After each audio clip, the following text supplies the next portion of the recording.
Hello, welcome back to my channel. If you are new here, don't forget to hit that subscribe button and the ring bell icon. Okay. So in today's video, we are diving into a fundamental concept in Python that every programmer needs to master. Okay, and that is data structures. And by the end of this video, you will have a solid understanding of the basic data structures in Python and how you use them in your own projects. Okay, so let's get started. So first, let's understand what are data structures. So data structures are a way of organizing and storing data so they can be accessed and worked with efficiently. In Python, we have several built-in data structures like lists, sets, tuples, dictionaries, and we will use them to store our own data. Okay. You can also make your custom data sets, but in this tutorial, we will learn one by one all of the built-in data structures. Okay. So let's move to the first data structure, which is list. Okay. So list.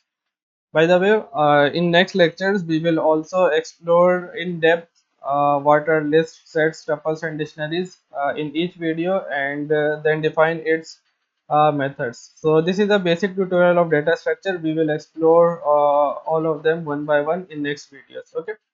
So let's so you can understand list as a list of something like a list of shopping items, list of groceries, or etc, where you can write a thing into a paper or your journal, etc. So I am making a list of fruits. Okay, so this is a general example. Okay, so making this a list, we have to add a square bracket. Okay, so now this is a list. Let me print it.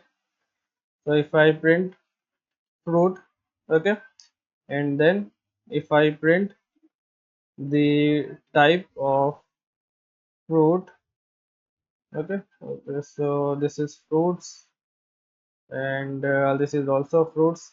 So let's check what it is saying. I am opening my terminal here.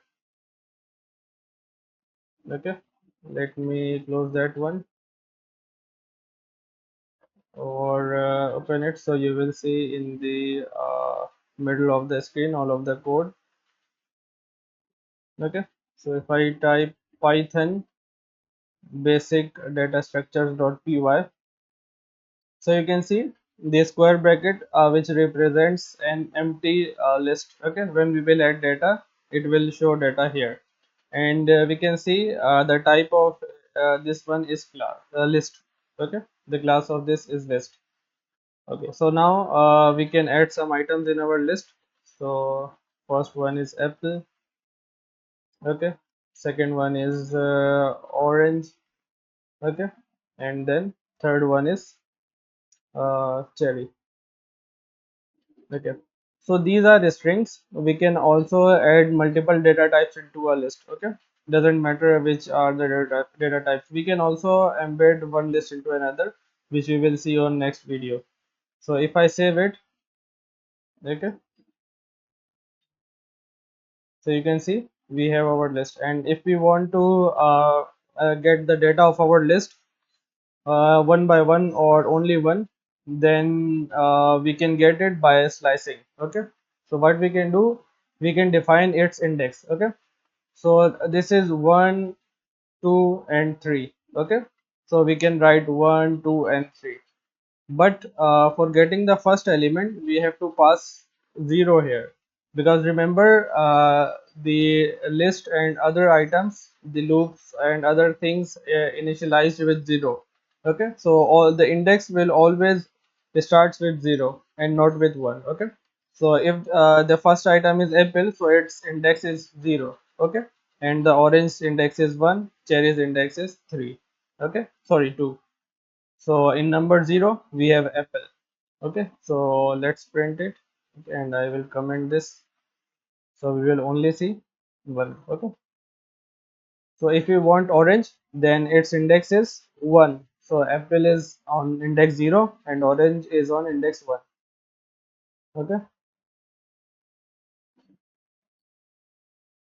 okay, You see, that is orange. Okay, if you want, then we can also append a list. So let's say this is fruit.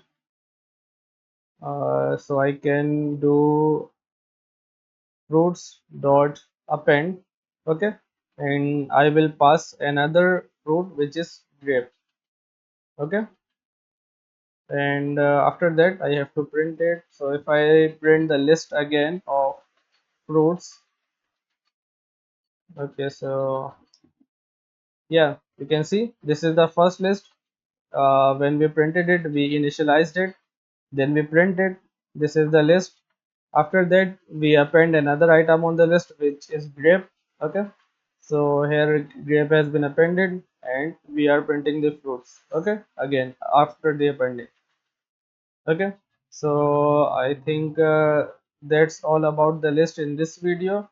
In next video we will see different data types appended in our list. Okay, and other operations like remove and sorting and reverse sorting. Okay, so the next item in our data structure is set. Okay, so but by the way, the lists are immutable.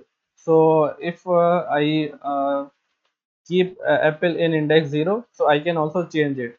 Okay, so list. So okay, so lists are mutable. Okay, I forget to define it, so I can write it. So if you want to change the index of apple, then you can keep grape in place of apple. Okay, so just remember it that lists are mutable. We will see how it is working. Okay, so let's move on to the sets. So sets are immutable. Okay, and don't allow. Okay, it doesn't allow duplicate values. Okay, so we will, if we add one value two times in a set, so it will only show it once. Okay, so let's see here. So if I add fruits in a set, I will add apple. Okay, and then orange, and then grape, and then if I print the fruits and print the type of fruits, sorry, fruits, save it, and then run it again. So you can see orange, grape, apple, and its class is set. It's a type of set. Okay, so let's remove its class now.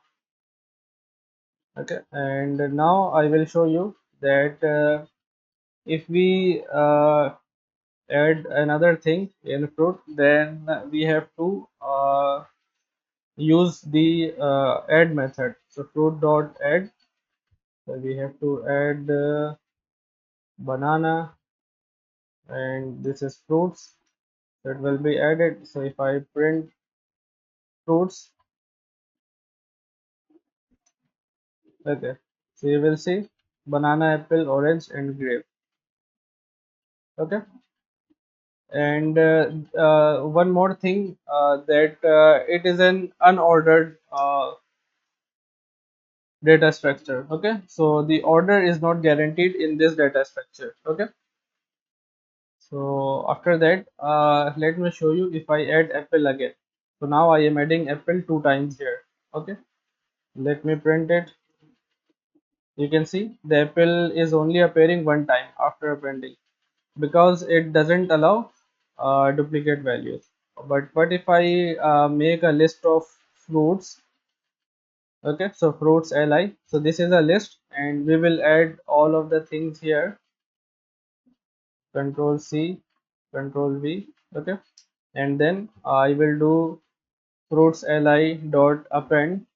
Okay, and then I will append apple again.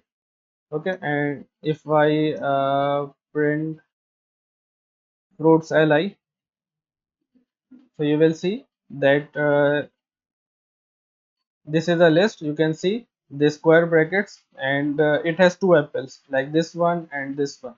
Okay, so in list we can append duplicate values, but in sets we cannot add duplicate values, and they are also immutable, so we can also not replace the first index with another thing. Okay, so that's it for, I think, sets. We will explore more on sets on the next videos. Okay, so let me comment it.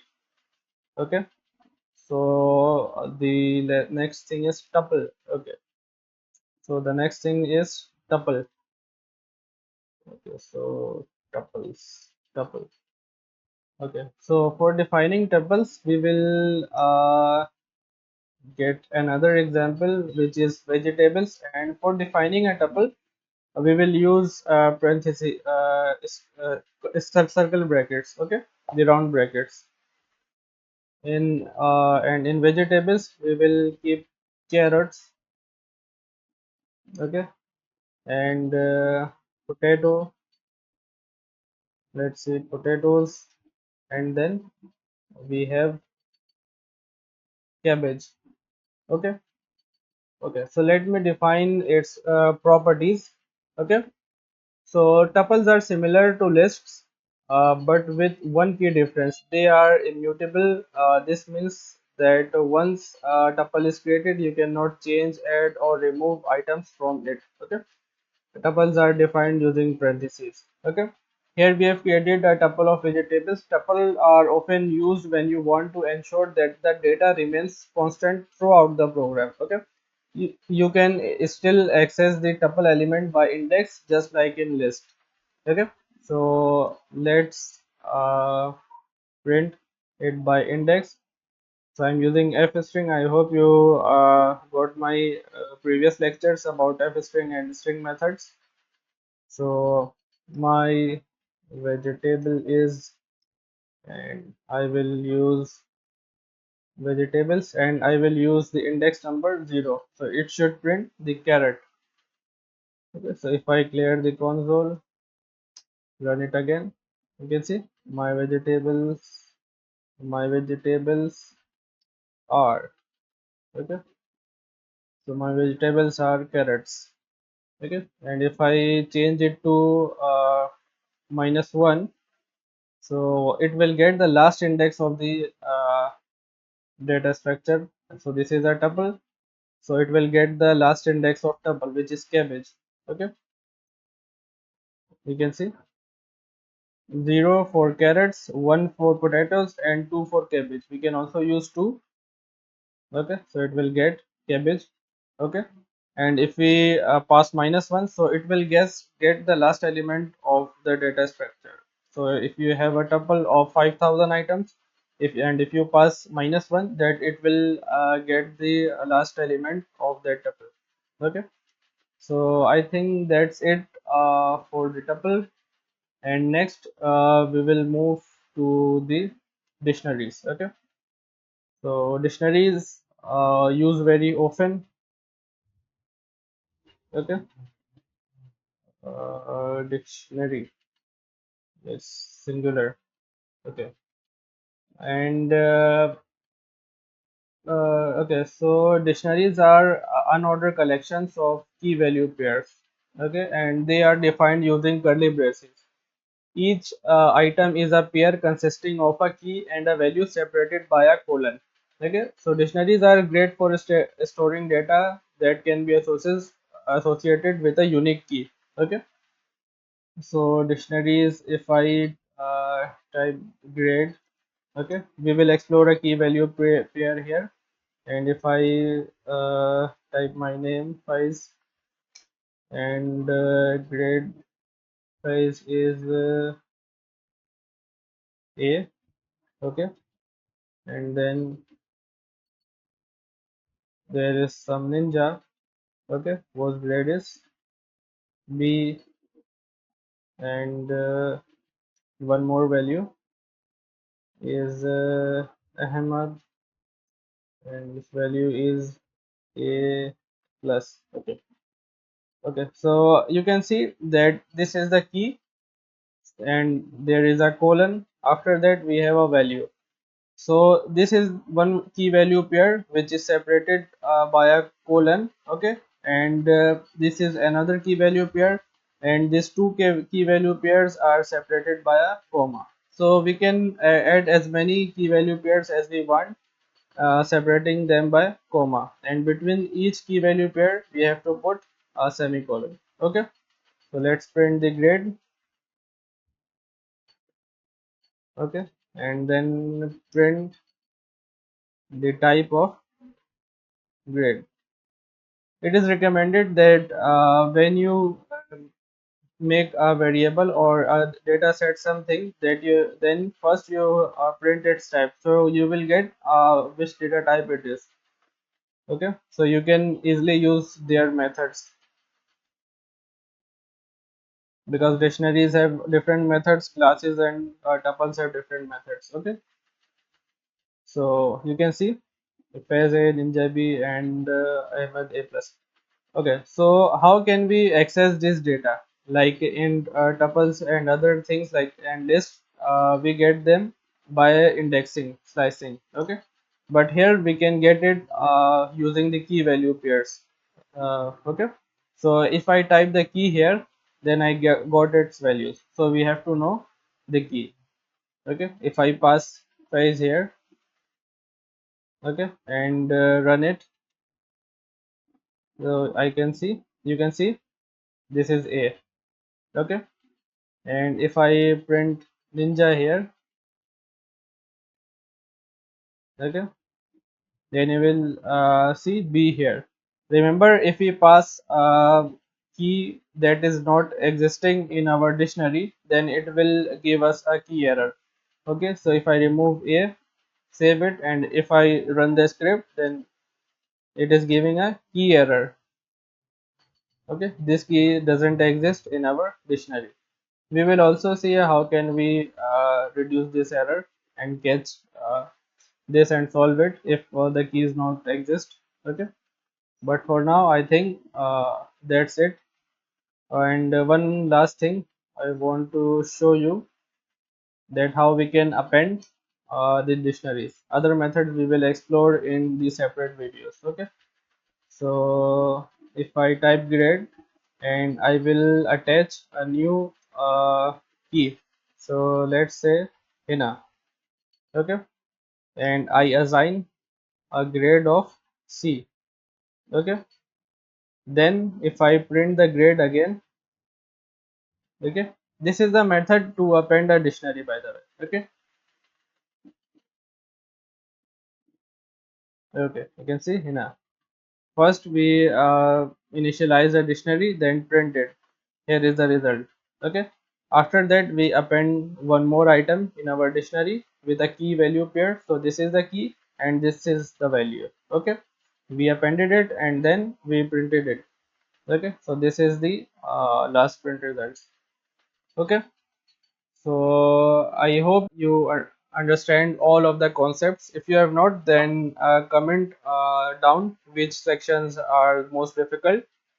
Okay, so today we have covered the basics of list, tuple, sets and dictionaries in Python. Each of these data structures has its own strengths and is suited for different types of tasks. Okay, understanding to use them will greatly improve your ability to write different effective programs and codes in Python.